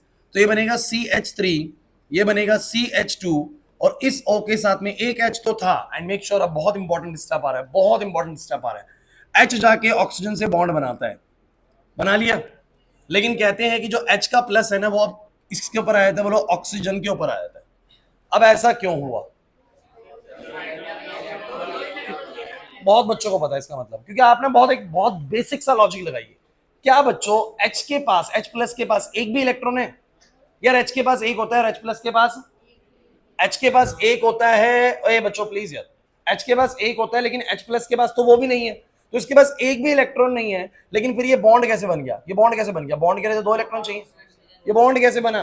तो कहते हैं ये बॉन्ड बनाने के लिए 2 इलेक्ट्रॉन चाहिए थे, और दोनों के दोनों इलेक्ट्रॉन किसके इस्तेमाल में? बोलो ऑक्सीजन के। किसके इस्तेमाल हुए बोलो? इसका मतलब इस बॉन्ड को बनाने के लिए ऑक्सीजन ने अपना एक इलेक्ट्रॉन हाइड्रोजन को दिया कि ले भाई बॉन्ड बना रहे तो इलेक्ट्रॉन रख ले। जैसे ही उसको इलेक्ट्रॉन दिया उसका प्लस हट गया, लेकिन ऑक्सीजन ने इलेक्ट्रॉन दिया है तो किसके ऊपर प्लस आ गया बोलो? ऑक्सीजन के ऊपर प्लस आ गया। ये लेन देन है भैया इलेक्ट्रॉन का, बहुत सिंपल लेन देन होता है, एकदम समझ में आ जाता है। समझ में नहीं आया ना मैंने क्या कहा सचिन? H प्लस इस पे अटैक करने गया, H प्लस के पास कोई इलेक्ट्रॉन नहीं है, बट ये दो इलेक्ट्रॉन्स कहां से आगे बॉन्ड बनाने के लिए? तो ऑक्सीजन ने अपने दोनों इलेक्ट्रॉन्स का इस्तेमाल किया जो ऊपर रखे हुए थे। कहते हैं एक हाइड्रोजन तू रख, एक इलेक्ट्रॉन तू रख, एक मैं अपने पास है, मेरे पास शेयरिंग करेंगे, मतलब बॉन्ड बना लेंगे इससे। तो H को इलेक्ट्रॉन मिला तो उसका प्लस हट गया, लेकिन कॉन्सिक्वेंटली किसके ऊपर प्लस आ गया? ऑक्सीजन के ऊपर। कुछ बच्चे कहेंगे नीचे वाले दो इलेक्ट्रॉन, अरे मैं बना नहीं रहा हूँ, वो है वहां पर, कंफ्यूजन पैदा नहीं कर रहा कि बार बार बनाया उस इलेक्ट्रॉन को, उसको नहीं बनाया। लेकिन एक बात तो पक्की होगी भाई, एक बात तो पक्की होगी कि पॉजिटिव चीज जब न्यूट्रल चीज से कंबाइन होता है रिजल्ट बड़ा कैसा आता है? पॉजिटिव आता है। लेकिन वो पॉजिटिव बच्चों उस पे से हटके किस पे चला जाता है? रिच वाली चीज पे। ऐसा क्यों भाई? क्योंकि वो रिच वाले से इलेक्ट्रॉन ले लेता है, जिसके कारण रिच वाला क्या हो जाता है बोलो? पॉजिटिव, और ये खुद हो जाता है न्यूट्रल। क्लियर हुआ कि नहीं हुआ? चलिए अब इसके बाद अगला स्टेप समझने की कोशिश करते हैं। इसके बाद क्या हुआ होगा? इसके बाद क्या हुआ होगा? इसका मैकेनिज्म बहुत इंपॉर्टेंट है, एग्जाम में आता है बच्चों। अब हुआ क्या, तुम सभी बच्चे एक बात जानते हो कि जो ये मेरे पास H2O है ये अपने आप में इंडिविजुअली बहुत स्टेबल है, और ऑर्गेनिक केमिस्ट्री ये कहते हैं कि अगर कोई चीज अपने आप में बहुत ही स्टेबल है तो वो किसी के साथ भी एसोसिएट नहीं रहेगी, वो इंडिविजुअली स्टेबलाइज हो जाएगी। And you know about the water molecule, water molecule is highly stable. So guys this is H2O, और H2O अपने आप में बोलो क्या है? बहुत स्टेबल है। तो वो डिपार्ट होना चाहेगा। डिपार्ट कैसे होगा? ऑक्सीजन के ऊपर पॉजिटिव चार्ज है, वो कोशिश करेगा मेरा पॉजिटिव किस तरीके से हट जाए। अब किसी का पॉजिटिव कैसे हटेगा यार? बहुत सिंपल सा फंडा है, तुम लोगों ने सीखा हुआ है, ए और बी के बीच में बॉन्ड बना हुआ है। अगर बी ने इलेक्ट्रॉन लिया तो बोलो क्या होगा? बी के ऊपर आएंगे दो इलेक्ट्रॉन। फोकस करना, सारी बातें हमने पढ़ी नहीं है भाई। बी के ऊपर आएंगे दो इलेक्ट्रॉन, एक खुद का और एक ए का। तो बी के ऊपर बोलो कैसे चार्ज आएगा? बोलो माइनस का। क्यों आया माइनस का? बिकॉज एक अपना तो लाया सामने वाले का भी लाया, तो माइनस एक ही आएगा, बिकॉज एक खुद का तो भैया खुद का ही है ना, उसके बदले का तो प्रोटॉन भी इसके पास। सुनते रहना है, सारी बातें सुनोगे तो ही क्लियर होती है ऑर्गेनिक केमिस्ट्री। एक एक्स्ट्रा इलेक्ट्रॉन लाया इससे माइनस हो गया, लेकिन ए के ऊपर बोलो कैसे चार्ज आया? बोलो प्लस। तो जब भी कोई बॉन्ड छीनता है ना किसी से, खुद को बनाता है नेगेटिव, दूसरे वाले को क्या बनाता है? बोलो पॉजिटिव। तो मुझे बताइए ऑक्सीजन क्या करेगा? बोलो ऑक्सीजन यहां से बॉन्ड छीन लेगा। जैसे ही ऑक्सीजन बॉन्ड छीनेगा, मुझे बताओ जरा ऑक्सीजन के ऊपर कैसा चार्ज आना चाहिए? नेगेटिव, लेकिन वो ऑलरेडी पॉजिटिव है तो न्यूट्रल हो जाएगा। लेकिन इस कार्बन के ऊपर बोलो क्या आ जाएगा? बोलो पॉजिटिव आ जाएगा। कार्बन के ऊपर क्या आ जाएगा? हाइड्रोजन की वजह से ऑक्सीजन पे आया और ऑक्सीजन में प्लस आने की वजह से उसने कार्बन से बॉन्ड छीना, जिसकी वजह से कार्बन पे प्लस आ गया। तो मुझे बताओ नेक्स्ट स्टेप पे क्या बनने वाला है? बोलो नेक्स्ट स्टेप बनने वाला है CH3 CH2 पॉजिटिव। बोलो सही बात है कि नहीं? और आपको दिख गया H2O निकल गया, तो ये H2O आ चुका बाहर। क्लियर हो गया कैसे H2O आया? नहीं आया समझ में। और बच्चों CH2 डबल बॉन्ड CH2 कैसे बनेगा? इसके बाद हम लोग जानते हो हाइपर कंजुगेशन लगती है। क्या लगती है बोलो? पता नहीं तुम्हें कितना याद है हाइपर कंजुगेशन के बारे में। हाइपर कंजुगेशन में बहुत बार आप लोगों को सिखा चुका हूं, जब एक कार्बन में प्लस आता है तो बगल वाला कार्बन कुछ ऐसा डीलोकलाइजेशन करता है इलेक्ट्रॉन्स का, जिसकी वजह से इसकी स्टेबिलिटी आ जाए और उसकी भी दिक्कत ना आए बच्चों। तो मैं एक बार हल्का सा आपको एक्सप्लेन कर रहा हूं, मुझे भी बस ये बताओ ऐसा कुछ स्ट्रक्चर है ना फिलहाल, अरे कुछ ऐसा ही स्ट्रक्चर है ना, जरा मुझे बताना इस कार्बन के पास वैलेंस शेल में कितने इलेक्ट्रॉन्स हैं? मतलब इसका ऑक्टेट कंप्लीट है कि नहीं? सर है बिल्कुल। कैसे? 4 खुद के इलेक्ट्रॉन और 4 शेयरिंग से आ रहे हैं बाहर से। अरे देखो तो सही, 4 खुद के और 4 शेयरिंग से आ रहे हैं बगलों से। ओके, इसके बताओ निखिल, इसके पूरे हैं क्या? इसके सर 3 बॉन्ड है, और 3 बॉन्ड का मतलब कितना होता है? 3 बॉन्ड का मतलब 6 इलेक्ट्रॉन होता है। कितना होता है बोलो? 6। सर इसको 2 इलेक्ट्रॉन्स की नीड है, उसका ऑक्टेट पूरा है। तो इसे बोलते हैं हाइपर कंजुगेशन की। जब एक कार्बन पे पॉजिटिव होता है तो बगल वाला कार्बन कुछ ऐसे इलेक्ट्रॉन्स की शिफ्टिंग करता है जिससे ना ये वाला कार्बन भी बोलो क्या हो जाए? स्टेबलाइज हो जाए। कैसे करता है? 11th क्लास में हमने हाइपर कंजुगेशन पढ़ी थी बच्चों, और ये बात मैं आप लोगों को पिछले चैप्टर में भी सिखा चुका हूं, अगर आप लोगों ने ध्यान से पढ़ रहे हो तो। सो गाइस क्या होता है, ध्यान रखिएगा, थोड़ा छोटा कर रहा हूं। सो गाइस होगा क्या, ध्यान देना भाई। ये क्या करता है? ये जो कार्बन का और हाइड्रोजन का बॉन्ड बना हुआ है ना ऐसे करके, ये जो कार्बन हाइड्रोजन का बॉन्ड बना हुआ है 2 इलेक्ट्रॉन्स का, ये सोचता है कि अगर मैं इस पूरे बॉन्ड पेयर को यहां पर शिफ्ट कर दूं, पूरे बॉन्ड पेयर को मैं यहां पर, इससे देखना क्या बेनिफिट होने वाला। बेनिफिट समझ में आएगा आप लोगों को कि 2 तो हाइड्रोजन के ये बॉन्ड तो रहेंगे, और ये वाला बॉन्ड तो ऑलरेडी था, एक डबल बॉन्ड आ गया क्योंकि ऊपर से एक इलेक्ट्रॉन पूरा आ गया, और ये वाला कुछ ऐसे बन गया। ध्यान से समझना, इससे क्या हो गया? इसके भी 8 हो गए, इसके भी 8 हो गए। कैसे हुआ मैं आपको स्किल बताता हूं। इसके 6 थे, इसके बोलो कितने थे? 8। इसने दिमाग लगाया भाई। अब सोचो कि जरा स्टेबिलिटी पाने के लिए ये क्या करते हैं, एक दूसरे को स्टेबलाइज करने के लिए ये इलेक्ट्रॉन्स की शिफ्टिंग करना स्टार्ट करते हैं। और कैसे करते हैं निखिल? बातें नहीं भाई इधर सचिन, ये वाला इलेक्ट्रॉन मिला के बोलो कितने इलेक्ट्रॉन्स? बोलो 2। ये कार्बन ना इन दोनों इलेक्ट्रॉन्स को उठा के यहां पर रख देगा। इससे क्या होगा? ये जैसे ही 2 इलेक्ट्रॉन यहां पर आएंगे, इससे क्या होगा जरा बताओ। उस भाई साहब के कितने इलेक्ट्रॉन थे? बोलो 6। एक इलेक्ट्रॉन तो वो हाइड्रोजन से छीन के लाके इसको दे देता है, और कहता है एक जो मैं इससे शेयरिंग कर रहा था वो तेरे से शेयरिंग करूंगा। बोलो 6 से कितने हो जाएंगे? बोलो 8। समझो, यही तो बताई थी मैंने हाइपर कंजुगेशन, कि ये कार्बन कहता है मेरे 8 है तेरे 6 हैं, कुछ ऐसा कर सकते हैं जिससे तेरे भी 8 हो जाए मेरे भी 8 ही रहे। तो वो क्या कहता है, कहते हैं एक तो मैं अपना इलेक्ट्रॉन जो शेयर कर रहा हूँ ना उससे बंद करता हूँ, तेरे से शेयरिंग करता हूँ, और प्लस उसका इलेक्ट्रॉन भी निकाल के तेरे को देता हूँ। तो ये वाला इलेक्ट्रॉन हाइड्रोजन का छीन के वो उसको देता है और अपना ये वाला इलेक्ट्रॉन से शेयर कर लेता है। बोलो इसके 8 हो गए और उसके भी कितने हो गए, बोलो 8। लेकिन इस पूरी प्रोसेस में किसके इलेक्ट्रॉन्स चले गए, हाइड्रोजन के। किसके बोलो, तो मुझे बताइए इस पूरी प्रोसेस में आदर्श, इस पूरी प्रोसेस में यहां से बोलो क्या निकल गया, H प्लस। क्या निकल गया बोलो। तो मैं बस सिंपल सी बात कहूंगा, अगले स्टेप पे क्या होने वाला है, इस कार्बन के प्लस को हटाने के लिए बगल वाला कार्बन अपना हाइड्रोजन को एलिमिनेट करवा देगा। याद आ गया अनुराग, ये वाले कार्बन के प्लस को हटाने के लिए बगल वाला कार्बन अपने हाइड्रोजन को एलिमिनेट करवा देगा। और मुझे बताओ जरा क्या बनेगा, CH2 डबल बॉन्ड CH2 और क्या निकल जाएगा बोलो, H प्लस। आपको बच्चे सर वो H प्लस कहां से, और भैया देखो भाई सुनो सुनो, ये रिएक्शन में जो H प्लस आया था वो कैटलिस्ट से आया था। वो H प्लस रिएक्शन में एंट्री मारा, लास्ट में वो H प्लस निकल गया। कैटलिस्ट का यही रोल होता है, रिएक्शन में टेम्परेरी टाइम के लिए बॉन्ड बनाते हैं, बाद में क्या हो जाते हैं बोलो, डिपार्ट हो जाते हैं। तो कैटलिस्ट आया और एट द एंडिंग निकल गया, और पूरे मॉलिक्यूल में से नेट शेल क्या निकली, नेट शेल निकला H2O। क्या निकला बोलो, अरे ध्यान से देखो पूरे मॉलिक्यूल से क्या निकला, फोकस करना। एक तो ये OH निकला, कह रहे कैसे निकला OH, अरे यार ये बाहर से जो H प्लस आया था वो उसके साथ जुड़ा तो पूरा बन गया H2O, तो ये तो निकल गया ना पूरा। तो इस मॉलिक्यूल से तो एक OH गया और एक बगल से बोलो क्या गया H, तो पूरे मॉलिक्यूल से बोलो क्या निकला H2O। अब इस H प्लस की टेंशन मत लीजिए, आया और लास्ट में वापस कह सकते हैं मॉलिक्यूल से डिपार्ट हो गया, और क्या निकल गया बीच में, H2O भी निकल गया। तो मेरी पूरी बात समझे भाई। बात बहुत साधारण सी है, अगर पेपर में क्वेश्चन आया तो वो आपको एक बात और बोलने वाला है कि जब ये 443 केल्विन पे ये अल्कीन बने, ये तो कहेगा मुझे इसका मैकेनिज्म दो, मुझे इसका, तो आपको मैकेनिज्म देना पड़ेगा। बट अब आपका दिमाग ये कह रहा होगा सर 413 केल्विन पे ऐसा क्या हो जाता है, 413 केल्विन पे ऐसा क्या हो जाता है कि वो अल्कीन बनने की बजाय ईथर बन जाती है। बात तो सही है ना, ऐसा क्या हो जाएगा, तो समझते हैं बच्चों उस बात को भी। लेकिन एक बार फटाफट से मुझे 1 मिनट का राउंड दो। यहाँ पर अल्कोहल है, ये H प्लस है, H प्लस ने ऑक्सीजन पे अटैक करा, क्यों अटैक करा, क्योंकि पॉजिटिवली चार्ज है, न्यूट्रल है बट इलेक्ट्रॉन रिच है। जैसे इसने इसके ऊपर अटैक करा, O के ऊपर आ गया 2H और यहाँ पर आ गया प्लस।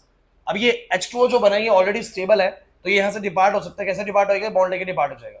जैसे डिपार्ट हो गया H2O निकल गया, इस कार्बन पे आ गया प्लस, कार्बन में प्लस आ गया, हाइपर कंजुगेशन होगा, साइड वाले कार्बन से H प्लस एलिमिनेट होकर डबल बॉन्ड आ जाएगा, तो बन गया CH2 double bond CH2 plus में बोलो क्या आ गया H2O। This is fine at 443 kelvin. Is there any issue, बोलो कोई प्रॉब्लम है तो सब बच्चे। अरे क्या हो गया भाई, हाँ बोलो। मिथेनॉल में नहीं होगी वाली चीज, डिहाइड्रेट कैसे होगा, डिहाइड्रेट नहीं हो पाएगा, ठीक है। चलिए अब बच्चों, सब बच्चों के दिमाग में मुझे बताओ, हाँ बताओ क्या डाउट है। तो ईथर आयुष बनता कहाँ है, 443 केल्विन पे ईथर कहाँ बनता है, 443 पे। अब मैं कराऊंगा ना 413 वाला, समझे नहीं मेरी बात को। 443 केल्विन क्वेश्चन आया तो आप वो बनाएंगे, और 413 है तब ये बनाएंगे। लेकिन अभी सवाल ये है ना सर 413 पे ऐसा क्या हो गया होगा कि सेम मॉलिक्यूल्स ने ये ना देके बोलो क्या दिया, ईथर दिया। यही तो बात है, अभी तो पूरी बात हुई नहीं है। तो अब अगली बात करते हैं। अब मैं आपको रिएक्शन कराने वाला हूं, रिएक्शन एट 413 केल्विन। अब समझना, आप मुझे एक बात बताओ, सब बच्चे जानते हो कि पहले उसमें भी अल्कोहल ही है, और बोलो उसमें भी बोलो क्या है, कॉन्सनट्रेटेड H2SO4। समझना, अब तुम्हें डिफरेंस समझ में आएगा। अरे भाई मॉलिक्यूल तो सेम थे, अल्कोहल ही था और H2SO4 ही था। पहला स्टेप बिल्कुल सेम है सर। ये ऑक्सीजन बोलो कैसी साइट है, बोलो इलेक्ट्रॉन रिच, लिखो मत सिस्टी हमसे क्या है बस देखो। ऑक्सीजन बोलो क्या है, electron rich but overall neutral है भाई। H प्लस आपको पता है पॉजिटिवली चार्ज चीज है, किस पर अटैक करेगी समझ दो, किस पर अटैक करेगी, प्रियांशु नहीं आ रहा समझ में, किस पर अटैक करेगा H प्लस, ऑक्सीजन पे। मुझे बताओ आंसर क्या आएगा, CH3 CH2 OH, एक H लगा दो, नीचे लगा दो चाहे ऊपर लगा दो, आपको पता है कोई फर्क नहीं पड़ता, और कुछ ऐसा बन जाएगा। कोई प्रॉब्लम है तो मुझे बोलो। सबको पहला स्टेप ये पढ़ाया था पहले भी, देख लो देख लो, ये रहा पहला स्टेप। सही बात है, पहला स्टेप यही है। अरे कोई दिक्कत है तो बोलो भाई। अब मुझे बस ये बताओ, ये तो मेरा है स्टेप नंबर 1। अब यहां पर मैं स्टेप में बताऊंगा इस चीज को। अब स्टेप नंबर 2 देखो बच्चों, ऐसा क्या हो गया कि यहां पर ईथर बन गया। तो होता क्या है, जैसे मेरे पास मॉलिक्यूल है CH3 CH2 OH2 पॉजिटिव, बहुत बहुत इंपॉर्टेंट चीज है, ढंग से सुनिएगा इस चीज को। और मेरे पास एक और मॉलिक्यूल है, आप सब जानते हैं CH3 CH2 OH। यार एक बात तो, जब आप रिएक्शन करा रहे हो तो क्या लगता है आपको, ऐसा एक ही मॉलिक्यूल है, ऐसे बहुत सारे मॉलिक्यूल्स, और पहले किसी एक मॉलिक्यूल के साथ H प्लस ने अटैक करके कुछ ऐसा मॉलिक्यूल बना लिया। अब होता क्या है कि टेम्परेचर है थोड़ा कम, 413 केल्विन, तो जो बॉन्ड का क्लीवेज होगा, जो बॉन्ड टूटने वाला होगा, क्या वो उतना जल्दी टूटेगा? अरे हाइयर टेम्परेचर पे बॉन्ड जल्दी टूटेंगे और लोअर टेम्परेचर पे बॉन्ड तो होता क्या है बच्चों, यहां पर ना ये बॉन्ड ना उतनी जल्दी टूटता नहीं है, थोड़ा धीमा इसका टूटना होता है भाई, क्योंकि टेम्परेचर कहीं ना कहीं 30 डिग्री सेल्सियस कम है, या 30 केल्विन वहां से बोलो क्या है, कम है। तो यहाँ पर जो ये बॉन्ड का टूटना है ना उतना फास्ट नहीं होता, थोड़ा स्लो चल रहा होता है। लेकिन मुझे तुम एक बात बताओ, ये बॉन्ड भले ही थोड़ा स्लो चल रहा हो, क्या आप जानते हैं कि ऑक्सीजन कार्बन से बॉन्ड तोड़ने की कोशिश कर रहा है, समझने की कोशिश करना, जिसके कारण उसने कहीं ना कहीं इलेक्ट्रॉन डेंसिटी को अपनी तरफ अट्रैक्ट कर रखा होगा अपने आप को स्टेबलाइज करने के लिए। अरे भैया इलेक्ट्रॉन पे शेयर हो गया भले, लेकिन वो इलेक्ट्रॉन डेंसिटी को अपनी तरफ खींच के बैठा है, जिसके कारण इसका जो ऑक्सीजन पे पॉजिटिव है धीरे धीरे कम होने लग रहा होगा, और इस कार्बन के ऊपर धीरे धीरे बोलो कैसा चार्ज आने लग रहा होगा, पॉजिटिव चार्ज। मैं मान सकता हूं। और कहीं ना कहीं अब ये बातें थोड़ी सी ना मुश्किल लगेंगी, लेकिन आप सुनोगे तभी समझ में आएगा ढंग से। तो इस कार्बन पे जब पॉजिटिव चार्ज आएगा तो ये भी किसी इलेक्ट्रॉन चीज से, इलेक्ट्रॉन रिच चीज से कंबाइन होगा कि नहीं होगा। अब आपको सर पॉजिटिव कैसे आएगा, तो वो मैं आपको बार बार बताने की कोशिश कर रहा हूं। कैसे आएगा, बोर्ड पे देखना सब बच्चे, ध्यान देना। ये ऑक्सीजन जब यहां पर बॉन्ड तोड़ता है तो इस कार्बन के ऊपर बोलो क्या आएगा सब बच्चे, उस ऑक्सीजन के ऊपर से प्लस हट जाएगा, बट कॉन्सिक्वेंटली इस कार्बन के ऊपर बोलो कैसा चार्ज आएगा, बोलो प्लस का। और जब इस कार्बन पे प्लस आएगा तो मुझे बताओ जरा ये किससे कंबाइन होगा, किसी किसी रिच चीज से, किसी इलेक्ट्रॉन रिच चीज से। तो कार्बन पे प्लस आया और रिच चीज हमारे पास बोलो कौन सी है, फटाफट से बताओ, हमारे पास रिच चीज बोलो कौन सी है, बोलो ऑक्सीजन। तो ये वाली चीज क्या करती है, ये वाली चीज इस कार्बन से कंबाइन हो जाती है, जैसे कि SN2 अटैक में होता है। अब याद करो SN2 अटैक, एक चीज निकलती है और दूसरी चीज पीछे से जुड़ जाती है। दोबारा समझिए, यहां से ऑक्सीजन ने बॉन्ड छीना, वो तो हट गया, वो तो H2 तो निकलना है, इसमें भी निकलता है H2, आप जानते हैं इस तरीके के, इसमें भी H2 निकलता है। बट यहां पर इस कार्बन पे जो प्लस आया, उस प्लस के ऊपर अटैक कर दिया बोलो किसने, इस ऑक्सीजन ने। क्यों भाई, क्योंकि इसके ऊपर प्लस है, और बोलो ऑक्सीजन बोलो कैसा है भैया, इलेक्ट्रॉन रिच है। अब आप कहेंगे सर पहले क्यों नहीं हुआ ऐसा, ये बात तो सोचने वाली है। बहुत अच्छा, अगर आप सोच रहे हैं तो फिर आप समझ रहे हैं इसका मतलब। अगर दिमाग ही कह रहे हैं कि सर पहले क्यों नहीं हुआ ऐसा, इसका मतलब आप समझ पा रहे हैं। एक्चुअली में बच्चों पहले टेम्परेचर बहुत हाई था, टेम्परेचर हाई होने की वजह से ना सब्स्टिट्यूशन होने का मौका ही नहीं मिल पाता, सीधा एलिमिनेशन होता है। सीधा बोलो क्या होता है, मेरे शब्दों को अच्छे से पकड़ना, मैंने बोला कि हाईयर टेम्परेचर पे चीजें एलिमिनेट होती है, और ज्यादा टेम्परेचर होता है सब्स्टिट्यूट करने का टाइम ही नहीं मिलता, सीधा चीजें निकल जाती हैं, उतने में वो अटैक नहीं कर पाता, हाइपर कंजुगेशन हो जाता है।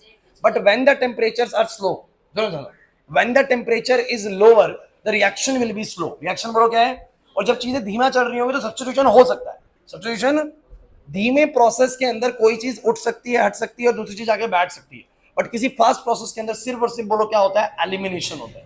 तो since the temperature is low तो there will be a substitution process occur. Clear हुआ कि नहीं हुआ। तो होता क्या है ना, यहां से जैसे ये निकलता है इस कार्बन पे पॉजिटिव आता है, और कार्बन का पॉजिटिव बोलो किससे कंबाइन होगा, फटाफट से, कार्बन का पॉजिटिव किससे कंबाइन होगा, बोलो ऑक्सीजन से। सब बच्चे मुझे आंसर बताने की कोशिश करना कि क्या बनेगा, सब बच्चे ध्यान देना। ये बनाता हूं, पहले पहले ये बनाता हूं, बोलो ये है CH3, ये है CH2, ध्यान देना, ये टूट चुका है, but this carbon will attach to this oxygen. तो मुझे बताओ जरा, ऑक्सीजन बहुत अच्छे, उस ऑक्सीजन के साथ बोलो क्या क्या है, एक H है, बहुत अच्छे, और बोलो क्या है, CH3 CH2, sorry CH2 CH3। लेकिन मुझे इसमें कमी नजर आ रही है, H2O में लगा देता हूं, मुझे एक कमी नजर आ रही है, कौन बता है क्या कमी है, ऑक्सीजन में पॉजिटिव चार्ज। बहुत अच्छे नितिन, बहुत बढ़िया। देखिए बहुत सिंपल सी चीज है यार, इस कार्बन के ऊपर बोलो कैसा चार्ज आना था, पॉजिटिव। अरे भाई ये बॉन्ड लेके निकला तो ऑक्सीजन का तो पॉजिटिव हट गया, लेकिन कार्बन के ऊपर बोलो क्या चार्ज आएगा, पॉजिटिव। और पॉजिटिव चीज जब न्यूट्रल चीज से कंबाइन होगी तो रिजल्ट कैसा आएगा, पॉजिटिव। फिर वही बात आती है, लेकिन जब पॉजिटिव चीज न्यूट्रल चीज से कंबाइन होगी तो वो इलेक्ट्रॉन किसके इस्तेमाल करेगी, बॉन्ड बनाने के लिए। यहाँ बॉन्ड बनाने के लिए इलेक्ट्रॉन किसके इस्तेमाल हुए होंगे, ऑक्सीजन की। तो कहीं ना कहीं जब ऑक्सीजन के दोनों इलेक्ट्रॉन इस्तेमाल हुए तो कार्बन का तो पॉजिटिव हट गया, और कॉन्सिक्वेंटली किसके ऊपर पॉजिटिव आ गया, ऑक्सीजन के ऊपर। समझ नहीं आ रहा लेकिन सर, देखिए यही सबसे इंपॉर्टेंट स्टेप है। और मैं आपको बताऊं भाई, मैकेनिज्म्स ऐसे ही होते हैं, और मैकेनिज्म्स को यही तरीके से समझाया जाता है, और कोई तरीका नहीं होता। आपको बिल्कुल घुसना पड़ेगा मैकेनिज्म में कि ऐसा क्यों हो रहा है सर। मैं दोबारा एलैबोरेट कर दूंगा, बट आप सुनिए बहुत अच्छे से। तो मुझे बस ये बताओ कि जब ये बॉन्ड लेके निकला, इस कार्बन में प्लस आया, और कार्बन का प्लस लॉजिकली, कार्बन का प्लस लॉजिकली किसी रिच चीज से कंबाइन होगा कि नहीं होगा, तो वो इस ऑक्सीजन रिच चीज से कंबाइन हुआ, लेकिन उसका प्लस बोलो किसके ऊपर चला जाएगा, ऑक्सीजन पे, जैसा भी थोड़ी देर पहले भी हुआ है।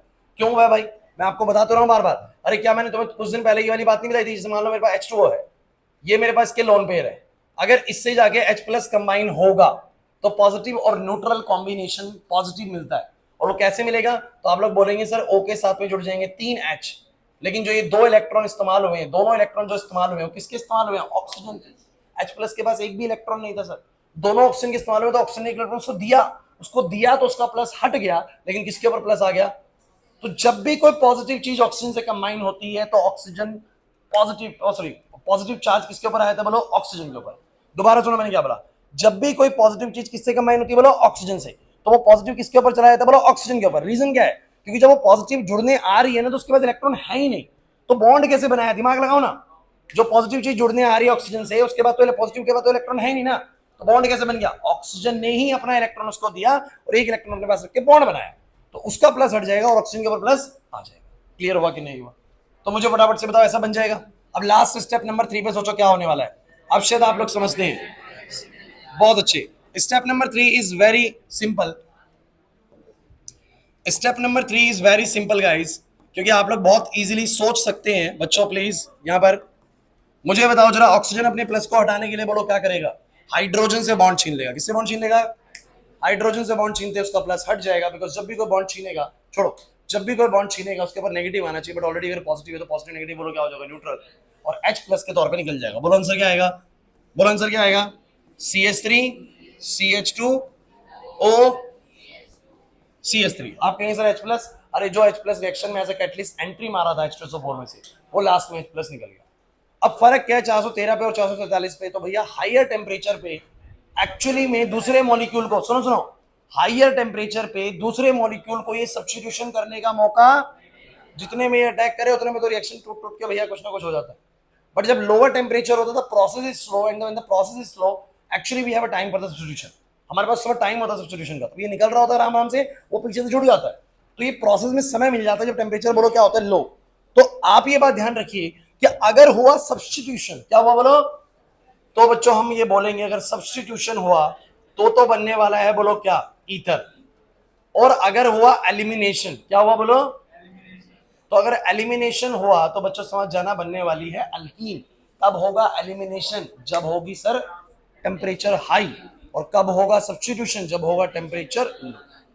This is all about the formation of the ether through the alcohols.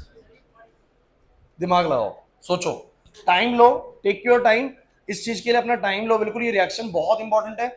आपको लगता हो कि इतना में से बहुत सारे रिएक्शन, तो कुल मिला के 3 रिएक्शन पढ़नी है बस, एक हो चुकी है, नहीं एक है, पूरा पूरा एक कैसे, 3 पढ़नी है बस, पूरी 3 बस, खत्म हो जाएगा इधर, उसमें प्रिपरेशन भी खत्म हो जाएगी और केमिकल रिएक्शन भी। मैं एक करा रहा हूं बस आपको भी, लेकिन मुझे बस एक का जवाब दो सब बच्चे। दोबारा से मैं आपको 2 से 3 मिनट का एक रिकैप दे रहा हूं, उसको सुन लेना। अगर आपने अभी आधा दौरा दिमाग में चल रहा, पूरा हो जाएगा। अरे पीछे बात सिर्फ ऐसी सर, अल्कोहल अगर मेरे को मिला कंसंट्रेटेड H2SO4 दोनों केसेस में, एक में 443 केल्विन, एक में 413 केल्विन है। पहला काम मैकेनिज्म चाहे ना आता हो, पहला काम रिएक्शन आनी चाहिए। पेपर में अगर रिएक्शन आई 443 केल्विन की, तो सर मैं क्या करूंगा, मैं एक से OH और एक से H निकाल के H2 निकाल के अल्कीन बना दूंगा, खत्म कहानी सर। अगर आया 413, क्या है बोलो, तो सर मैं क्या करूंगा, 2 अल्कोहल्स पकड़ूंगा, उनमें से H2 निकालूंगा और बोलो क्या बनाऊंगा, ईथर बनाऊंगा। क्या बनाऊंगा बोलो, पहली बात सर रिएक्शन आ गई मेरे को। दूसरी बात सर मैकेनिज्म, चलो मैकेनिज्म, इधर मैकेनिज्म ये कहता है कि मेरे पास अल्कोहल है, H2SO4 से निकला हुआ H प्लस, बादल आशीष दोबारा देख लो, H प्लस अटैक करेगा ऑब्वियस सी बात है किसी इलेक्ट्रॉन रिच चीज पे, लेकिन ये पॉजिटिव है, न्यूट्रल है, तो रिजल्ट बोलो कैसा होगा, पॉजिटिव। इसने अटैक करा, बन गया H2 पॉजिटिव। आपको पता है H2 अपने आप में बहुत स्टेबल है, तो ऑक्सीजन अपने प्लस को हटाने के लिए यहाँ से बॉन्ड तोड़ेगा, बॉन्ड तोड़ते के साथ ही H2 निकल गया और उस कार्बन के ऊपर पॉजिटिव आ गया। कार्बन के ऊपर पॉजिटिव आती है, हाइपर कंजुगेशन होती है, जो कि 11th क्लास से पढ़ते आ रहे हो। बगल वाला कार्बन इस A प्लस को हटाने के लिए एक हाइड्रोजन की छुट्टी कर देगा यहाँ से, और बीच में आ जाएगा डबल बॉन्ड और H प्लस निकल जाएगा। हो गया भैया, ये तो पहला स्टेप, क्योंकि ये काम बहुत फास्ट होता है, हायर टेम्परेचर पे इसे सब्स्टिट्यूशन का टाइम नहीं मिल पाता। But in the second case when the temperature is 413 kelvin, the first step is similar, H plus ने ऑक्सीजन पे अटैक करा, कुछ ऐसा बन गया। ये पहला स्टेप बिल्कुल सेम है, ऐसा बन गया। सो सेकंड स्टेप पे क्या होगा सर, कि जब ये H2O बॉन्ड लेके निकल रहा होता है, ये काम भी बिल्कुल सेम होता है, बस स्लो होने के कारण दूसरा वाला अल्कोहल इस कार्बन के प्लस पे बोलो क्या कर जाता है, अटैक कर जाता है। जहां ये प्लस हटाने के लिए हाइपर कंजुगेशन होती, हाइपर कंजुगेशन नहीं हुई, जहां इस कार्बन के प्लस को हटाने के लिए बोलो क्या होती है, हाइपर कंजुगेशन, वो नहीं हुई। दूसरे किसी अल्कोहल के ऑक्सीजन ने ही उस प्लस के साथ बोलो क्या कर लिया, बॉन्ड बना लिया। क्योंकि प्रोसेस स्लो थी तो वो अटैक बन सकता है, सब्स्टिट्यूशन हो सकता है। तो वो जैसे ही उसके साथ जुड़ा तो बोलो क्या बना, CH3CH2, वो जुड़ा ऑक्सीजन, तो ऑक्सीजन के साथ में ऑलरेडी एक H है और एक CH2CH3 है। और ध्यान रखना इस कार्बन का प्लस किसके ऊपर चला जाएगा, ऑक्सीजन के ऊपर चला जाएगा। रीजन बड़ा साफ है सर, कार्बन के पास तो कोई एक्स्ट्रा इलेक्ट्रॉन है ही नहीं, प्लस है उसके ऊपर, तो वो प्लस कैसे हटा, ऑक्सीजन ने अपना एक इलेक्ट्रॉन दिया होगा तो ऑक्सीजन के ऊपर प्लस आ गया। क्लियर है कि नहीं। फिर ये ऑक्सीजन अपने प्लस को हटाने के लिए क्या करता है, हाइड्रोजन से बॉन्ड छीन लेता है और बन जाता है ईथर। क्लियर हुआ कि नहीं हुआ, फटाफट से बोलो भाई, पक्का श्योर हो। चलो अब कुछ सवाल, अब कुछ बहुत इंपॉर्टेंट बातें। पहला note, this method is not suitable to prepare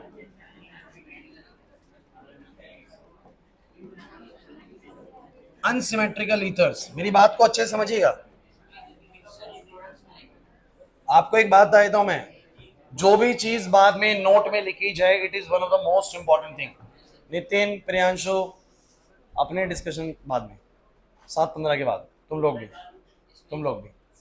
मैंने यहां पर लिखा नोट में पहला point, this method is not suitable to prepare the unsymmetrical ether. What is unsymmetrical ether? The ethers which are the two different types of alkyl group on the either side of the oxygen ना. अब आप लोग मेरे result देखना सारे, सब बच्चे बताओ कौन सा ईथर है? सिमेट्रिकल. बताओ कौन सा है? सिमेट्रिकल. बोलो कौन सा है? उसमें तो अल्कीन है, उसको छोड़ दो, नीचे सिमेट्रिकल है. Means in every case there will be symmetrical ether. अच्छा ऐसा क्यों है? क्योंकि सर बात ऐसी है ना, अगर 2 कार्बन वाला आप ले रहे हो तो दूसरा वाला अटैक करने वाला भी तो 2 वाला ही है. मेरी बात को ध्यान से सुनना, क्या हो रहा है? क्योंकि अगर आपको मैकेनिज्म समझ आया है, तो हुआ क्या है सर, 2 वाले पे H+ ने अटैक करा और बाद में 2 वाले ने ही इसके ऊपर अटैक करा, तो 2 वाला ही 2 वाले से जुड़ेगा. सर एक तरफ 2, दूसरी तरफ भी 2. बोलो सही बात है कि नहीं? समझो. अगर सर 3 वाले 2 हैं, 3 कार्बन वाले 2 हैं, ईशम यहां पर 3 कार्बन वाले 2 अल्कोहल है, तो सर बात ऐसी है कि ये भी तो 3 वाले पे अटैक करेगा ना. अरे ये भी 3 वाला, अगला वाला भी 3 वाला, तो अटैक भी 3 वाले पे हो रहा है. तो इस तरफ 3, उस तरफ 3, तो फिर सिमेट्रिकल बन गया. बोलो एग्री करते हो कि नहीं करते? मुझे तुम बस ये बताओ कि क्या अनसिमेट्रिकल ईथर बनाने का कोई स्कोप है? यहाँ पर है बच्चों स्कोप तो है, लेकिन एक प्रॉब्लम है उसमें. क्या स्कोप है? स्कोप समझने की कोशिश करो. वो स्कोप ये है कि अगर सर मैं एक ले लूं अल्कोहल 2 वाला और एक ले लूं अल्कोहल में 1 वाला, और फिर मैं ले लूं कॉन्क H2SO4 और 413 केल्विन, क्या प्रॉब्लम है यार? मैं एक ले लूं 2 कार्बन वाला, एक ले लूं 1 कार्बन वाला. तो यार मुझे एक बात बताओ, अगर तुम्हें मैकेनिज्म सच में समझ में आए हैं, तो तुम जानते हो तुम्हारे को कितने समझ में आए हैं, तुम लोग ध्यान दे रहे हो कितना नहीं दे रहे हो, कितना तुमने पिछड़ा पढ़ा हुआ है. सो गाइस मुझे तुम्हें एक बात बताओ, अब तो ऐसी पॉसिबिलिटी है ना अनुराग, अब तो ऐसी पॉसिबिलिटी है ना कि 2 कार्बन वाला अटैक करेगा किसी 1 कार्बन वाले पे, तो एक तरफ 2 कार्बन होंगे और एक तरफ बन तो सकता है. मेरी बात सोचो. अच्छा मैं एक बार मैकेनिज्म हल्का सा दिखाऊंगा, हल्का सा मैकेनिज्म. अगर उसके H+ ने इसके ऑक्सीजन पे अटैक करा, उसके H+ ने इसके ऑक्सीजन पे अटैक करा, तो ये कैसा बनाएगा बताओ जरा? CH3OH ऐसा बनाएगा. और दूसरे वाला मॉलिक्यूल अब मौका ढूंढेगा अटैक करने का. समझो मेरी बात को, ये अटैक करने का मौका कैसे? ये निकल जाएगा और ये पीछे से अटैक कर जाएगा. तो ऑब्वियस सी बात है, जब अटैक करेगा तो इसके 2 मिलेंगे कार्बन एक तरफ, इसका बोलो कितना मिलेगा? 1. क्योंकि अगर आप लोग इसके मैकेनिज्म को ध्यान से देखें तो बनेगा बोलो क्या? CH3. ध्यान देना, ये CH3 कौन जुड़ा? बोलो ऑक्सीजन. कौन जुड़ा? एक तरफ H और एक तरफ बोलो क्या? CH2.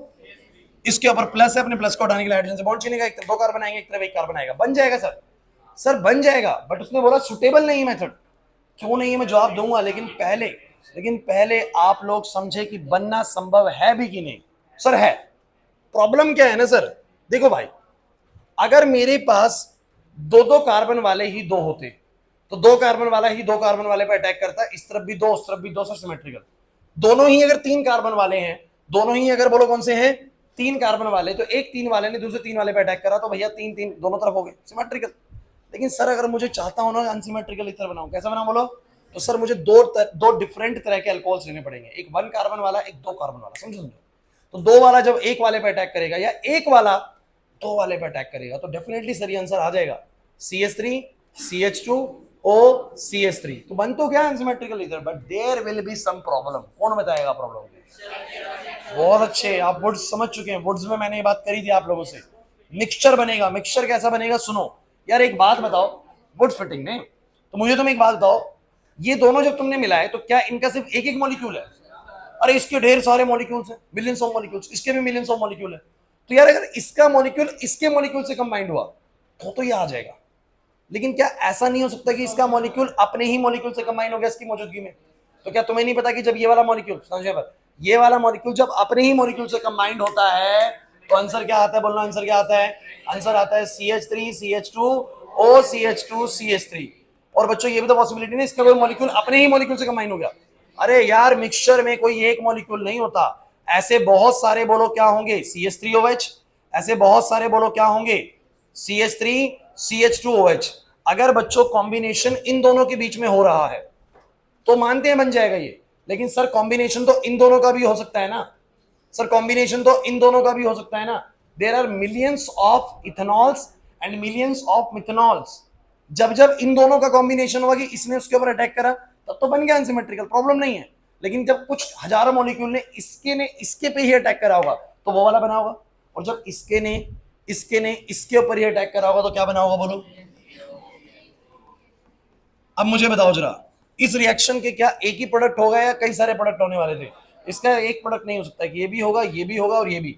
मतलब कि जो मुझे मिक्सचर में मिलेगा ना, यहाँ पर जो रिजल्ट मिलेगा वो एक मिक्सचर मिलेगा कई सारे ईथर्स का।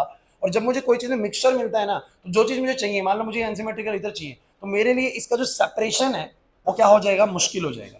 अरे यार एक तो ऐसा हो कि मुझे सिर्फ मिले ही ये, सिर्फ ये मिला बाकी पानी मिला, मेरे लिए सेपरेट करना आसान होगा, पानी को अलग करा मुझे मिल गया अनसिमेट्रिकल ईथर। लेकिन एक मुझे अनसिमेट्रिकल ईथर मिला कैसे, ये भी मिला, ये भी मिला, ये भी मिला, तो मेरे लिए इसको सेपरेट करना बड़ा क्या हो गया, मुश्किल हो गया। That is why this method is not suitable to prepare the unsymmetrical ether. This is good for the preparation for the symmetrical ether. अगर आप सिमेट्रिकल ईथर बनाना चाहते हैं this method is good, but अगर अनसिमेट्रिकल चाहते हैं तो ये मेथड गुड नहीं है। क्यों नहीं बोलो? सिंस टू प्रिपेयर द, मेरी लाइन सुनना, since to prepare the unsymmetrical ether we have to take two different types of alcohol. हमें क्या लेने पड़ेंगे, दो डिफरेंट अल्कोहल्स लेने पड़ेंगे, due to which we get a mixture of ethers, we get a mixture of ether and hence the separation of the desired ether become difficult। और जिसकी वजह से मेरे को चाहिए ना ether, उसका सेपरेशन बोलो क्या हो जाएगा, मुश्किल हो जाएगा। क्या तुम समझ पा रहे हो? दो लेने से तीन कैसे बन गए? अरे दो मॉलिक्यूल नहीं है, मॉलिक्यूल तो बहुत सारे हैं। बस बात ये कि अगर इन दोनों ने कॉम्बिनेशन करा तो ऐसा भी रिजल्ट आएगा। कुछ कुछ केसेस में इसका इसका मॉलिक्यूल कंबाइन होगा तो वैसे बना होगा, कुछ केस में इसका इसका कंबाइन होगा तो वैसे बना होगा। क्लियर है कि नहीं? हाँ, अगर तुम लो ही से इसको, तो इसका ही इसी से कंबाइन होगा, फिर से वो वाला बनने वाला था बीच वाला। अगर तुम सिल्वर ये वाला लोगे तो इसका ही इसी से कंबाइन होगा, बोलो ना लास्ट वाला। बोलो क्लियर है कि नहीं? बट अगर दोनों लोगे तो तीन तरह की पॉसिबिलिटी है, जिसकी वजह से एक मिक्सचर बनेगा, और मिक्सचर बनने की वजह से मुझे जो डिजायर्ड प्रोडक्ट है उसका सेपरेशन मिलना मुश्किल हो जाएगा। क्लियर हुआ कि नहीं हुआ? नहीं आया बात समझ? सो लिख लेते हैं बच्चों, इसको लिख लेते हैं इसको। अरे बच्चों समझ नहीं आ रहा क्या? दिस इज बिकॉज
बच्चों एक बार पढ़ो, हर्षित जल्दी पढ़ो, पढ़ लो।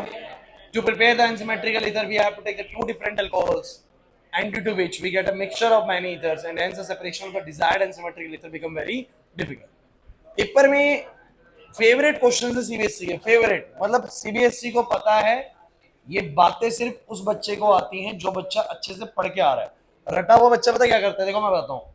लास्ट में आप लोग बहुत सारे बच्चे जाएंगे वन शॉट वीडियोस पे, वन शॉट वीडियोस बताता हूँ आप लोगों को। एक घंटे में चैप्टर खत्म, नहीं मैं नहीं कह रहा हूँ, मैं बिल्कुल नहीं कह रहा। एक घंटे में चैप्टर खत्म। अब देखो क्या करता है, जो भी आपको वन शॉट पढ़ाएगा मैं आपको लिख के दे सकता हूँ चैलेंज के साथ, वो सिर्फ और सिर्फ बताएगा 413 पे क्या होता है और 443 पे क्या होता है। नो मैकेनिज्म, कोई डिस्कशन नहीं मैकेनिज्म का। अगर मैकेनिज्म आए तो भी फंसे, चलो मैकेनिज्म से ही बच गए। तो जो एक क्वेश्चन आएगा ना वो भी वन शॉट में डिस्कस नहीं होगा। वन शॉट में सिर्फ एक चीज डिस्कस होगी कि अल्कोहल लिया है, कंसंट्रेटेड H2SO4 है, 443 पे क्या होगा, 413 पे क्या होगा। That's fine. एक पे अल्कीन बनेगी, एक पे ईथर बनेगी। किस्मत हुआ आएगा वहां से क्वेश्चन, आपके मार्क्स आ जाएंगे। अदरवाइज वन शॉट ध्यान रखना वो छोड़ेगा बहुत कुछ। यार एक प्रैक्टिकल सी चीज है, जिस कोर्स को करने में 150 क्लासेस लगती है ना, पूरे पूरे अगर सिलेबस को देखा जाए तो मैं एक अप्रोक्सीमेट आइडिया लगाता हूँ 150 क्लासेस का।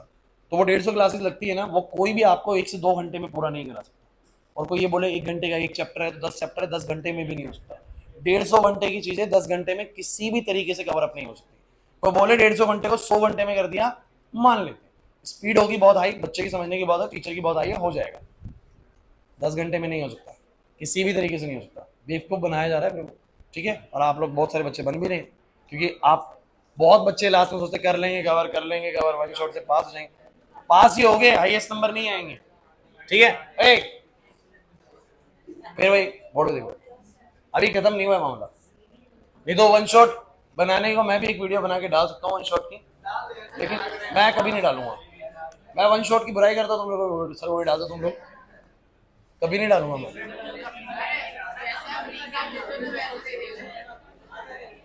अच्छा आपने एक बात और सोची, वही क्लास एक बात और सोचनी है आप लोगों ने। मैंने जितने भी आपको अभी तक ईथर बनाए हैं, ए सुनो इंपॉर्टेंट क्वेश्चन, मैंने जितने भी ईथर बनाए ना, मैंने जो भी अल्कोहल लिया ना, इट्स अ 1 डिग्री अल्कोहल।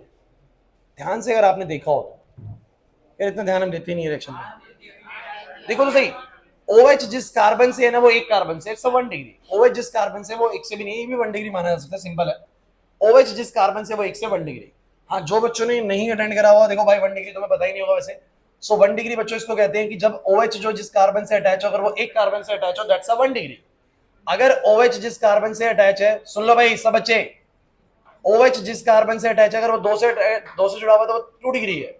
और अगर मेरा OH जिस कार्बन से जुड़ा हुआ है वो 3 कार्बन से जुड़ा हुआ है, तो बोलो क्या होता है, 3 डिग्री होता है बच्चों। आपने देखा कि मैं सिर्फ और सिर्फ इन रिएक्शंस में 1 डिग्री अल्कोहल का इस्तेमाल कर रहा हूं, इसका और इसका इस्तेमाल। अब इसका क्या कारण हो सकता है, कौन बच्चा बताएगा। न्यूक्लियोफाइल का अटैक करना है या कुछ और? तू सही जा रहा है बिल्कुल, लेकिन थोड़ा सा आप सोचो इन रिएक्शंस के अंदर। बहुत अच्छा सोचा तूने वैसे। मुझे एक क्लास भाई, इन रिएक्शंस के अंदर आपको पता है ईथर की फॉर्मेशन के दौरान स्टेप नंबर 2 पे क्या होता है, जरा ध्यान से इसको देखो। सर SN2 होता है। जिन बच्चों को पता है SN2 उनको पता है क्या होता है, एक साइड से चीज निकलती है, दूसरी साइड से अटैक भी कर जाती है। समझना, आप लोग भी देखना इसको। 1 डिग्री वाला केस है, ये निकला और वहां से पीछे से अटैक हुआ। अब यार आप एक बात बताओ, 1 डिग्री में ना हिंड्रेंस नहीं होती। जिस कार्बन पे अटैक करने, हिंड्रेंस का मतलब है बच्चों भीड़ भाड़। याद है SN2 में भीड़ भाड़ बोलते थे, भीड़ भाड़ जितनी कम भीड़ भाड़ होगी उतना जल्दी अटैक हो जाएगा। 1 डिग्री में भीड़ भाड़ नहीं होती, 2 डिग्री में भीड़ भाड़ होती है, 3 डिग्री में भीड़ भाड़ बहुत ज्यादा होती है। देखो तो सही, इस कार्बन पे जिस पे अटैक करना होगा, ये भी एक ग्रुप, ये भी एक ग्रुप, ये भी एक ग्रुप, तो पीछे से जो अटैक करने वाला होगा उसको तो अटैक करने का रास्ता ही नहीं मिलेगा ना भाई, वो 2 डिग्री में भी नहीं मिलेगा। सबसे आसान बोलो किस पे अटैक करना है, बोलो 1 डिग्री पे। तो कहा जाता है कि ईथर्स की फॉर्मेशन के दौरान इसके मैकेनिज्म में SN2 मैकेनिज्म इन्वॉल्व है। SN2 का मतलब एक चीज निकलेगी और दूसरी चीज जुड़ेगी, या मैं बहुत आसान शब्दों में कहूं कि इसके मैकेनिज्म के दौरान सर सब्स्टिट्यूशन इन्वॉल्व है। क्या इन्वॉल्व है बोलो, सब्स्टिट्यूशन की। कोई आके ना सब्स्टिट्यूट करेगा किसी चीज को, उसकी जगह पे बैठेगा। तो भैया 2 डिग्री और 3 डिग्री में हिंड्रेंस के कारण ये सब्स्टिट्यूशन पॉसिबल नहीं है, सिर्फ किसमें पॉसिबल है बोलो, 1 डिग्री में। इसलिए इस मेथड को जब हमने 13 केल्विन वाले से ईथर बनाना है ना, तो ध्यान रखना सिर्फ और सिर्फ कौन से अल्कोहल इस्तेमाल होने वाले हैं, 1 डिग्री। 2 डिग्री और 3 डिग्री अल्कोहल इस्तेमाल, since the mechanism involves SN2 mechanism and the 2 degree and 3 degree contains hindrance, जिसकी वजह से वो सब्स्टिट्यूशन नहीं हो पाएगा। ओ भाई तुम्हें समझ नहीं आ रहा ओवरऑल रिएक्शन, मुझे तुम ये बताओ जरा, तुम्हें मामला पूरा समझ में आया इस रिएक्शन का। आज मैंने तुम्हें क्या कराया वो सुनो जरा, बोर्ड पे देखो। ईथर्स मैंने स्टार्ट किया, बोलो ईथर्स किस तरह के क्लास ऑफ कंपाउंड, सब बच्चे बोलो ईथर्स किस तरह के क्लास ऑफ कंपाउंड है। ROR मतलब सर क्या, एक तरफ अल्काइल दूसरी तरफ भी अल्काइल। सर ये सिमेट्रिकल भी हो सकता है और अनसिमेट्रिकल। शोर नहीं करोगे, बिल्कुल 2 से 3 मिनट फ्री कर दूंगा, शोर करोगे वो टाइम लगाऊंगा। सिमेट्रिकल में दोनों तरफ सेम अल्काइल होता है, अनसिमेट्रिकल में एक तरफ अल्काइल अलग और दूसरी तरफ अल्काइल अलग। अब मैंने बोला कि सर इसको बनाने का क्या प्रोसेस हो सकता है। सर सबसे पहला प्रोसेस हमने डिस्कस किया फ्रॉम एल्कोहल्स, लेकिन फ्रॉम एल्कोहल्स में एक बात भी डिस्कस करें कि सर जब एल्कोहल हम लेते हैं और 443 केल्विन लेते हैं, हाईयर टेम्परेचर लेते हैं, तो सर इसमें से वाटर मॉलिक्यूल निकल के अल्कीन बनती है। क्या बनती है बोलो, ईथर कुछ नहीं है। बच्चे कहते हैं सर ईथर पढ़ा रहे हो, ईथर क्यों नहीं बनाई। अरे वो समझा रहे हैं, डिफरेंस समझा रहे हैं, पढ़ाया इसलिए ताकि आप लोग पेपर में ना कंफ्यूज ना हो जाए इसको देख के 413 और 444 को। तो डिफरेंस पता होना चाहिए। 443 पे आपका बनता है अल्कीन, लेकिन 413 होते के साथ ही बोलो क्या बनती है, ईथर बनती है। और कैसे बनती है, मेरा पहला मकसद रिएक्शन है भाई। तो एक से OH निकलेगा, एक से H निकलेगा, निकल जाएगा H2O, बन गई अल्कीन, बन गई अल्कीन। Get it. दूसरे वाले का सीन बोलो क्या है कंसंट्रेटेड H2SO4 में? सर दो मॉलिक्यूल्स होंगे, दोनों में से बोलो क्या निकल जाएगा? H2O। दोनों में से क्या निकल जाएगा बोलो?